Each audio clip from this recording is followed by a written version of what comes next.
In this video, I'm going to show you how to fix PUBG black screen on startup. So first thing you want to do is go to Task Manager and make sure you disable all unnecessary softwares. So right click and then end task.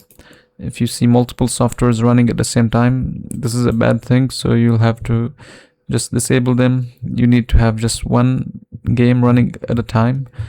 And after you're done with this processes, go to details and do the same thing.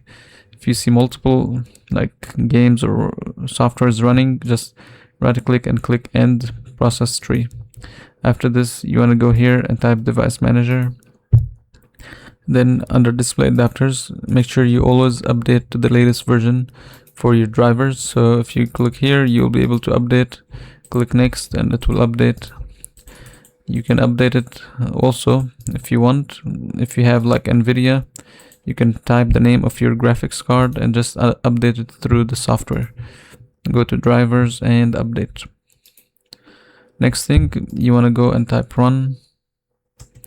Then type %temp%, click OK. Select all of these folders and delete them. After that, you want to go and type disk cleanup. And then select everything here and then delete. Click OK. And this should fix it.